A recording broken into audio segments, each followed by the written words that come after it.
क्या बात है, दैट्स वेरी अनफॉर्चुनेट। जहाँ तक आपने मुझसे किसकी बात पूछी, फवाद चौधरी और उनकी शुएब शाहीन के दरमियान मैं आपकी बात बताऊँ, आपने मुझे अक्सर नोटिस किया होगा कि आप जब भी यहाँ पे मुझसे 2 लोगों की 4 लोगों की लड़ाई पूछते हैं, मेरी कोशिश होती है कि मैं उस क्वेश्चन को ही अवॉइड करूँ। मेरे लिए दोनों बहुत मुअज़्ज़ज़ हैं। मैं उस दिन भी मैं आपको बताऊँ, मेरी खुद अडियाला जेल में खान साहब के साथ वहाँ पे पेशी थी। ज़ाहिर बात है मैं वहाँ जब जेल में मौजूद थी तो मैं तो पहले से, क्योंकि मैं मुल्ज़िम में से हूँ तो मुल्ज़िम पहले चले जाते हैं, मैं वहाँ गई तो ये बाद में तशरीफ़ लाए दोनों, शुएब शाहीन साहब भी और फवाद चौधरी साहब भी। मैंने उस वक्त भी ये कहा मेरे सामने इस तरह की कोई बात नहीं हुई और ना मैंने देखी है, लेकिन जो मीडिया से पता चला है और अब जो बात पता चली है, देखिए अगर मैं कोई कमेंट दूंगी ना तो वो फिर एक और बात आगे फैल जाएगी। मैं नहीं चाहती हूँ कि दोनों मुअज़्ज़ज़ साहिबान में कोई मज़ीद आगे लड़ाई हो, नहीं होनी चाहिए, हाथापाई तो बिल्कुल भी नहीं होनी चाहिए। दोनों वकील हैं, दोनों मुअज़्ज़ज़ हैं। फिर शुएब शाहीन तो ज़ाहिर बात है हमारे इस वक्त जीत चुके हैं, टिकट होल्डर भी हैं।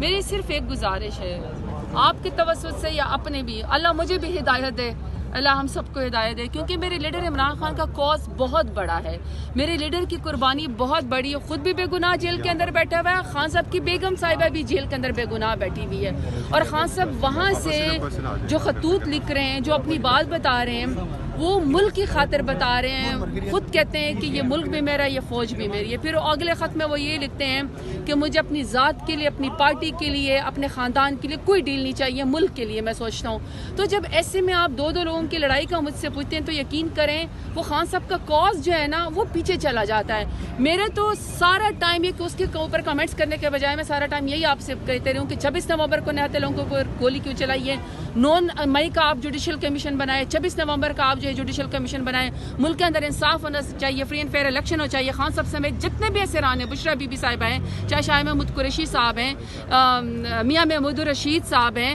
जितने भी हमारे वो हैं यानी असीर लोग हैं, डॉक्टर यास्मीन राशिद हैं, प्लीज़ उन बेगुनाह लोगों को अब आप जमानतें दें ताकि वो बाहर आए और अपने मुकदमे लड़ें। चीफ ऑफ आर्मी स्टाफ के बयान के बाद आप नहीं समझती कि बानी पीटीआई को जो खतूत हैं वज़ीर आज़म पाकिस्तान को डायरेक्ट लिखने चाहिए? उन्होंने भी कहा है कि मैं वज़ीर आज़म पाकिस्तान को ये खतूत भेजूंगा। किसने? Chief of army staff chief ने क्या कहा कि ये जो खतूत हैं मैं पढ़ूंगा नहीं, आगे भेजूंगा जो प्राइम मिनिस्टर साहब हैं, चीफ एग्जीक्यूटिव। अच्छा मुझे तो ऐसे लगता है कि पाकिस्तान में ना एक खान साहब हैं जो बात करते हैं, सोचते हैं, मुल्क के लिए नैरेटिव बनाते हैं, और फिर चीफ साहब जो हैं आप जवाब दे रहे हैं, और आप सारे और हम जो हैं बीच में उसी के ऊपर ही नैरेटिव के ऊपर बात करते हैं। दोनों बड़े हैं, दोनों की बात की अहमियत है। मेरे लीडर खान साहब की जो बात की अहमियत मेरे लिए बहुत बड़ी है।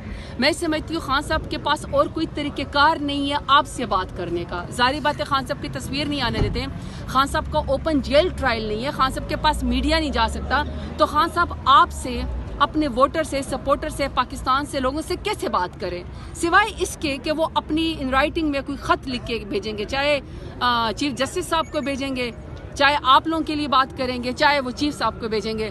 तो मेरा ख्याल है ख़त पढ़ने भी चाहिए। और जो एक नैरेटिव पाकिस्तान में इस वक्त डिस्कशन हो रही है कि फ़ौज मेरी है, मुल्क भी मेरा है, लेकिन इसके अंदर फासले नहीं बढ़ने चाहिए। Let's start debate from somewhere, ताकि जब डिबेट होगी तो बात ठीक होगी, क्योंकि डायलॉग से, बातचीत से बात ठीक होती है, और मकसद हमारा कोई ज़ाती नहीं है, मुल्क की खातिर। मैडम एक बड़ा मासूम सा सवाल है। कितना मासूम है कि जब IMF का डेलीगेशन आता है तो असूलन उसे एडिशनल सेक्रेटरी या डिप्टी सेक्रेटरी ख़जाना अमूर से मिलना चाहिए। यहाँ पर वो चीफ जस्टिस से मिल रहा है।